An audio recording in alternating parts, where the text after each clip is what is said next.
Student, good morning. आप लोगों को हम मेटल और नॉन मेटल का जो क्लास ले रहे थे उसमें मेटल और नॉन मेटल का मैंने फिजिकल और केमिकल प्रॉपर्टी बताया। तो चलिए कुछ क्वेश्चन भी देख लेते हैं। कहेगा कि how does a metal conduct electricity. निश्चित तौर पर आप सारे बच्चे समझ रहे होंगे कि इलेक्ट्रिसिटी मेटल क्यों कंडक्ट करता है। तो मेटल इलेक्ट्रिसिटी इसलिए कंडक्ट करेगा क्योंकि मेटल के पास फ्री इलेक्ट्रॉन है, और फ्री इलेक्ट्रॉन होगा तो जो फ्री इलेक्ट्रॉन होगा, क्योंकि मेटल इलेक्ट्रॉन लूजर है, और लूजर है तो निश्चित है लूजर क्यों है, क्योंकि उसके पास फ्री इलेक्ट्रॉन है। और वही फ्री इलेक्ट्रॉन जो होगा इलेक्ट्रिसिटी को एक जगह से दूसरे जगह ले जाने का काम करेगा। ठीक है, तो वही बात लिख दे रहा है कि मेटल इलेक्ट्रिसिटी कंडक्ट करता है बिकॉज इसके पास फ्री इलेक्ट्रॉन होता है। बीच फ्री इलेक्ट्रॉन्स इजीली मूव कर सकता है मेटल के पास, मेटल में।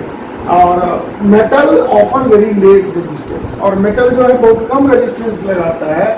रेजिस्टेंस यानी इलेक्ट्रिक करंट फ्लो होने के लिए रेजिस्टेंस कम लगाता है, जिसके कारण हम लोग कहते हैं कि मेटल का इलेक्ट्रिकल कंडक्टिविटी ज़्यादा होता है।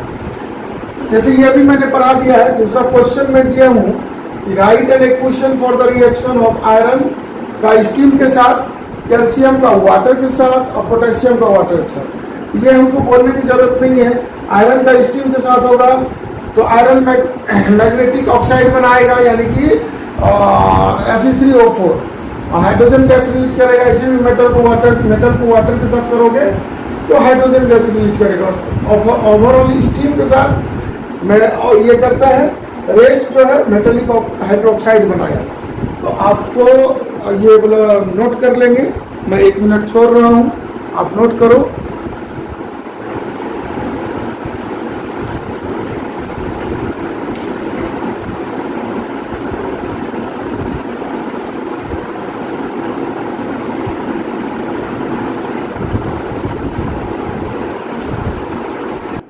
नेक्स्ट क्वेश्चन है बच्चे आपके लिए कि give an example of metal, give an example of metal which is option A, which is question number 1 liquid at room temperature. आप लोग को पता चल गया होगा कि एक ऐसा मेटल जो रूम टेम्परेचर पर लिक्विड होता है, तो आप सारे बच्चे जान गए होंगे कि मरकरी होगा। और दूसरा है कि बेस्ट कंडक्टर ऑफ इलेक्ट्रिसिटी, यह भी पता चल गया होगा बच्चे कि सिल्वर होगा। पुअरेस्ट कंडक्टर ऑफ हीट, ये फिर आपका जो है मरकरी होगा।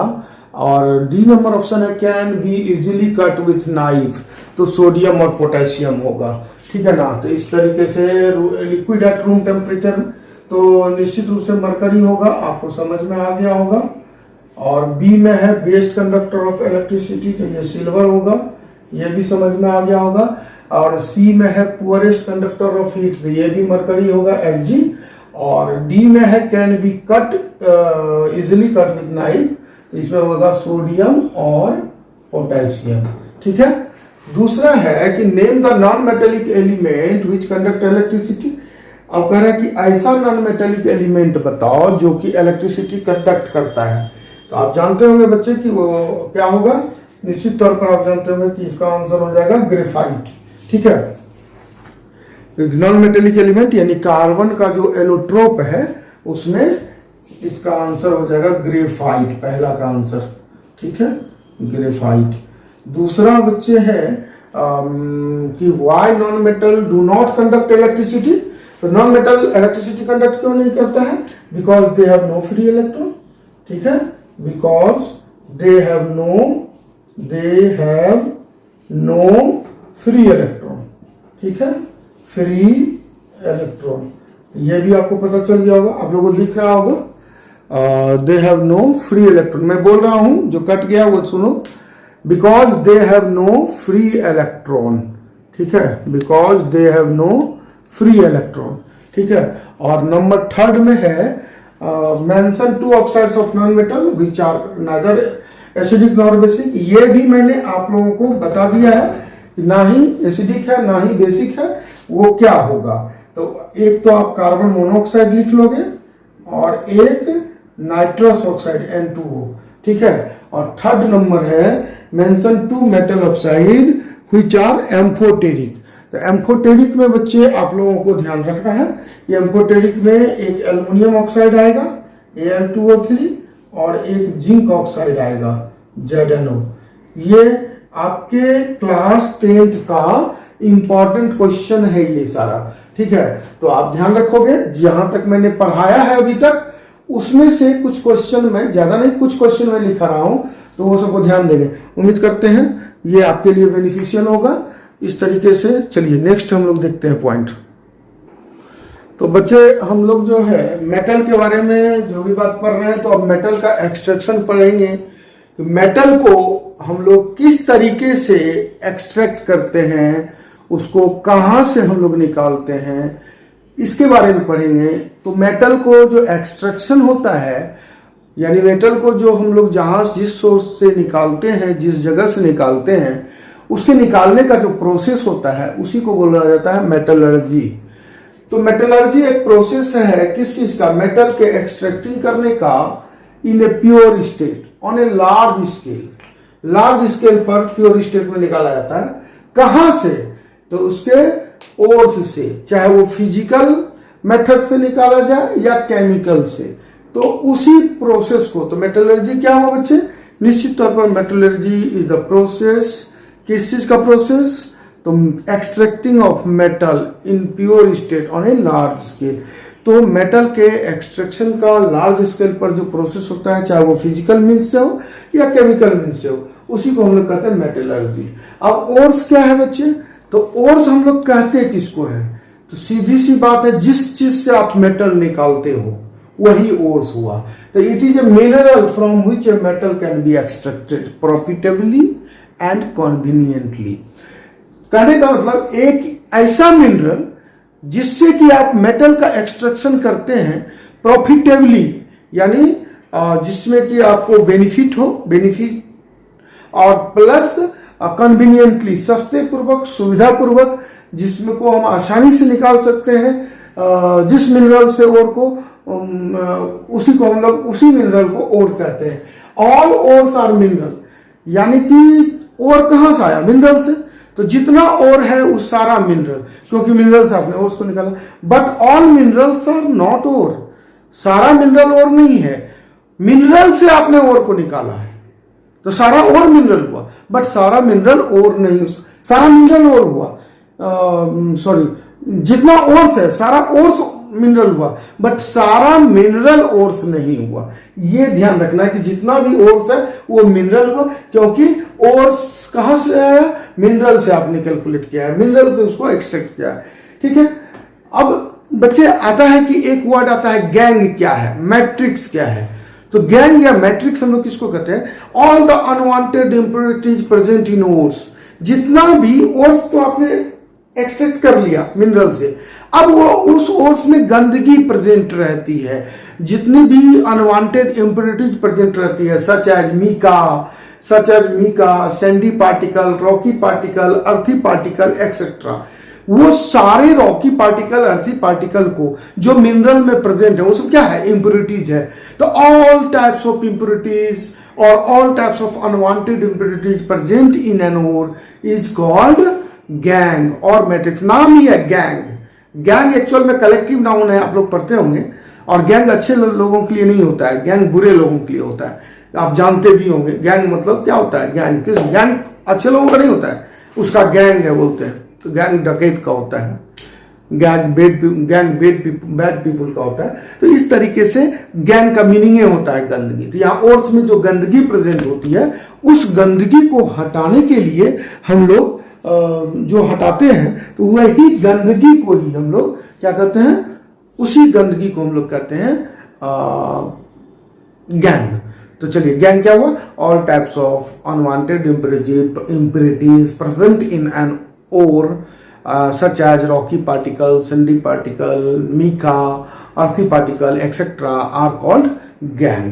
तो गैंग भी हम लोग को समझ में आएगी, it is the impurity of sand and Rocky material और अर्थी मटेरियल। और मीका, मीका कहा जाता है अवरक को। अवरक मतलब वो होता है कि जो अबीर में एक शाइनिंग सब्सटेंस होता है, चमकने वाला सब्सटेंस, जिसको आप लोग होली में अबीर लगाते हो, तो वो होली, वो जो अवरक, वो हुआ मीका, वो सब भी प्रेजेंट होता है। तो इसी को हम लोग क्या कहते हैं बच्चे, गैंग कहते हैं। तो हम लोग एक्सट्रैक्शन ऑफ मेटल स्टार्ट किए हैं, जिसमें हम लोग गैंग क्या है, ओर्स क्या है, इसके बारे में पढ़े। चलिए नेक्स्ट देखते हैं।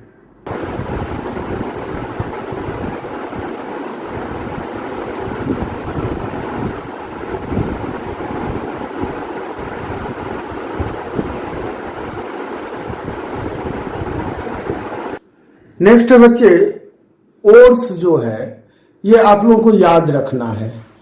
तो ओर्स में क्या होता है कि आपने पढ़ा था रेडिकल्स, उसमें क्या सब पढ़ा था, जैसे कि ऑक्साइड पढ़ा, सल्फेट पढ़ा, सल्फाइड पढ़ा, फॉस्फेट पढ़ा, कार्बोनेट पढ़ा।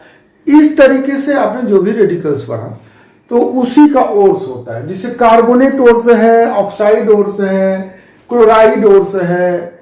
तो मान लो ऑक्साइड ओर्स है, तो ऑक्साइड ओर्स में ये हुआ जिंकाइट।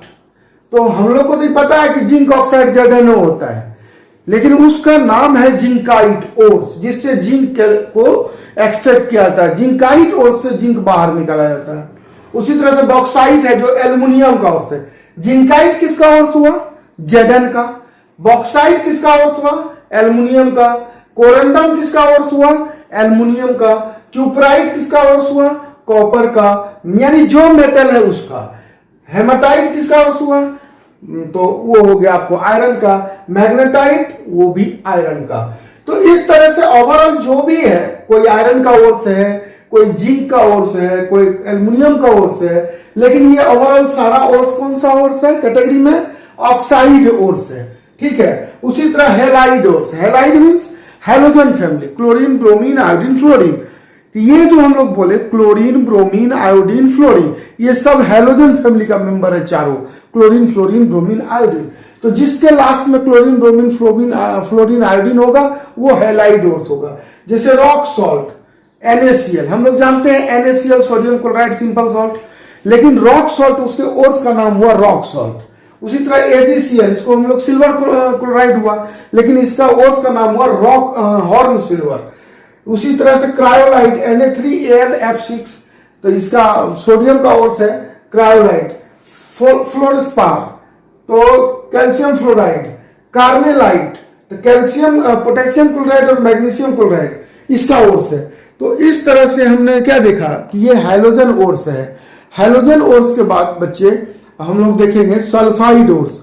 तो सल्फाइड ओर्स में देखो कि सल्फाइड ओर्स में है आपका zinc blended, ZnS। Zinc sulphide हम जानते हैं, लेकिन याद रखना होगा zinc blended, zinc blended ZnS। पूछा जाता है ओर्स का फॉर्मूला, पूछता है जिंक ब्लेंडेड नाम पूछेगा, ZnS, galena, PbS, cinnabar, HgS, copper glass, Cu2S, ये सब में S लगा हुआ है, सब सल्फाइड ओर्स है।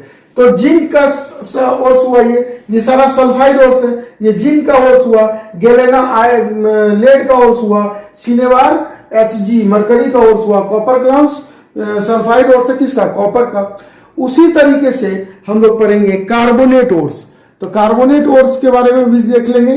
कार्बोनेट ओर्स तो देखोगे, कार्बोनेट ओर्स कैलामाइन है, जिंक कार्बोनेट, लाइमस्टोन है, CaCO3 कैल्शियम कार्बोनेट, और मेलासाइट है, कॉपर कार्बोनेट, कॉपर हाइड्रोक्साइड। तो ये सब हुआ बच्चे carbonate ores. Sulphate ores, gypsum, epsom, ये हुआ सल्फेट ओर्स जिसके लास्ट में सल्फेट है। Nitrate ores, Bengal nitre KNO3, Chile saltpetre NaNO3।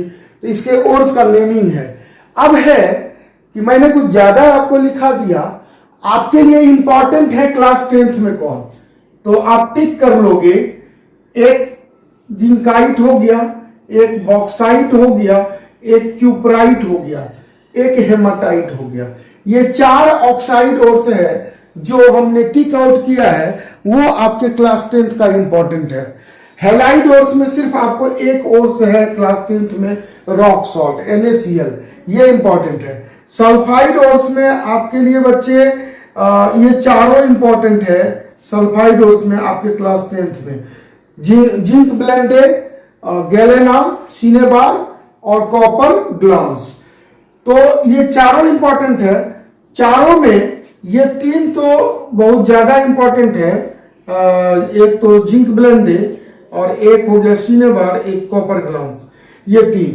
उसके बाद कार्बोनेट ओर्स में आपको कैलामाइन, आपके क्लास 10th में ये दिया हुआ है कैलामाइन। सल्फेट ओर्स में आपको कोई नहीं दिया हुआ है और नाइट्रेट ओर्स में भी कोई नहीं दिया हुआ है। मैंने लिखा दिया, याद करना आपका काम है, लेकिन जो टिक किया है हमने 4, 1, 5, 3, 8, 1, 9, ये 9 ओर्स जो टिक किया हुआ है, ये सारा ओर्स आपके क्लास 10th का ओर्स है। इसको ध्यान रखेंगे बच्चे।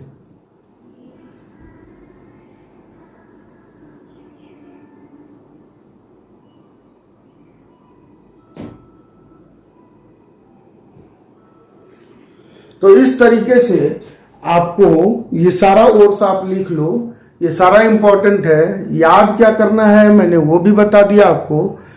तो ओवरऑल इस सारे ओर्स को लिख करके इसको याद भी करना है आपको, ठीक है। तो अगर पूछा जाए कि जिंकाइट ओर्स, ZnO, जिंक का ओर्स का नाम बताओ, तो जिंक का ओर्स क्या हुआ? ZnO जिंक का ओर्स हुआ। और क्या हुआ? देखो यहां ZnS जिंक का ओर्स हुआ।